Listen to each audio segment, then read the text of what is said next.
Hey guys, welcome back to the channel. So today is a quick video. I just got information from a few friends and also some friends that just live out in Vietnam when it comes to teaching out there, and this information is going to be official as of the 29th of February. So if you are trying to be a teacher out here, if you're trying to open your own school, if you are Vietnamese and you're trying to open a school or teach extra classes, this video is going to be important for you. So I'm going to go over the top 4 things that really matter for foreigners and Vietnamese alike. What this rule means. This is very impactful if you're an English teacher. So the first one is business registration for extra teaching online and offline. So if you are a local Vietnamese teacher and you want to provide extra classes online, or if you just want to take your students to your house and you fail to register this company, the fine itself is between 5 to 100 million Vietnamese dong, probably be the bare minimum. Now, if you're a foreign teacher and you're teaching privately online or in person, so this means that you guys that go to like Facebook groups, find classes, you go to like a Starbucks and you're just helping some kids learn some English and stuff like that, and you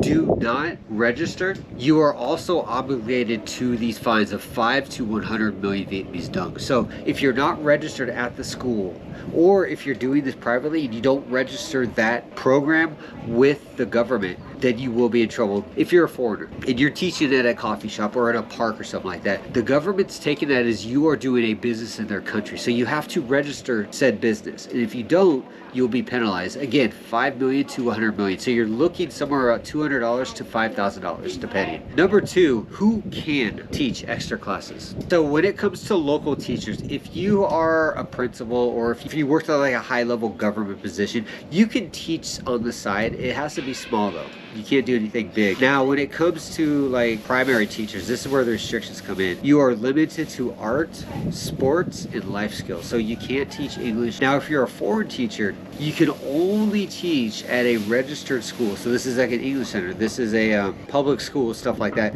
You cannot take your kids from ILA or VUS or a public school, go to a park and do real life, like, you know, interactive lessons and stuff like that with them. I want you guys to understand, this doesn't mean like the police are going to go to the parks and look for you guys. It's not like that. This is going to be more their monitoring Zalo groups, they're monitoring Facebook groups, and they are going to show up at these locations and be like, are you is this you? Are you this foreigner? And then they're going to penalize you and the students. When it comes to teaching extra classes, unless you have a work permit as a foreigner, you're not doing it. Number 3 is going to be about the actual degrees and what's required to be a teacher. If you are a local teacher, you have to have a degree relative to it. This is the same as a non-native teacher. If you're Filipino, North African, stuff like that, your degree needs to be in English. If you're a foreigner, it doesn't have to be. Obviously, you can have a gender study degree. Nobody cares. As long as it's a bachelor's degree, you are good to go. Now, the next one it deals with taxes. If you are a local teacher and you make more than 200 million a year, which is approximately $9,000 to $10,000, you have to file taxes. This starts at the beginning of 2026. So as a private teacher, you do have to pay this tax. Now, if you're a foreign teacher and you're also doing this, you are obligated to pay this tax. Again, if you don't even have a registered business, you're probably not going to pay this tax, which is going to put you under a double violation. So that means you're going to get hit for not having to register your school. You're also going to get hit for tax evasion. So if you are a private Western teacher making a lot of money, which is right about $10,000 a year, if you're doing like 3 to 5 classes a week or a month or something like that, you could make yourself earn about 200 million a year. And if you're avoiding that tax, you're going to be fined, because they will find you. I promise you, Vietnam government is focused on this right now. So they will find you, and they will also get you for not registering that business that you're doing. So if you're at a park teaching a bunch of kids all the time, this is going to hurt. Speaking of the business, if you don't file and register this business that you're doing, if you're a Vietnamese person, you're looking between 5 to 10 million Vietnamese dong fine per school that you open. So if you just open like a shop in your house as a Vietnamese person and start teaching English, you can be fined 5 to 10 million Vietnamese dong. So if you have a bunch of kids, they're going to maximize this. Now, if you're a foreign Western teacher, this is where things get very bad. If you are caught teaching unregistered classes without a business, not paying tax, you can get fined 50 million and up. The base goes up to 50 million, but there is no actual cap to this, so they could just keep finding you depending on how much they want to go after you. So if you are a foreign teacher, Western teacher, you're teaching on the side, doing extra classes, you could get smashed. 50 million runs to about $2,000 fine. So if you're teaching one class at a coffee shop with like 3 kids, or you know, whatever, college students, and they pay you like $40 combined, and you get caught, you're going to be paying right up to about $2,000 to $3,000 penalty. So it's definitely not worth it. So the main takeaways from this today is teaching online to Vietnamese students, you have to register a building.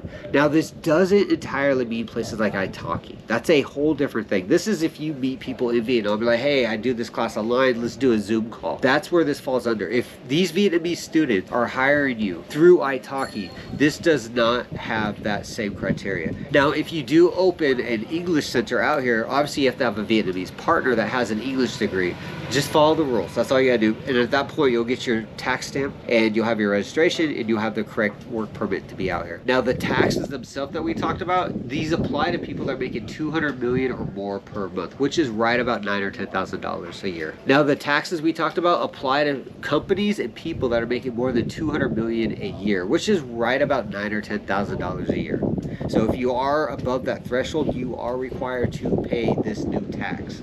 And finally, if you are Vietnamese or if you're a foreigner and you open a school and you start teaching, whatever you're doing, the fines are going to be based on if you're a native Vietnamese person or if you're a foreigner. But if you are a foreigner, you're looking at 50 million Vietnamese dong or more. There is literally no cap to how much they can fine a foreigner. So they can come at you for 500-600 million, and there's not a lot you could actually do to debate this. There is no cap. If you're a Vietnamese person, you're looking between 2 to 10 million, give or take. It depends on how big your classes are. This is the update on what's going on with the teaching. This starts in February, the end of the month. So if you have any questions, let me know below. But with that being said, guys, I got a river to go jump into. So I will see you again.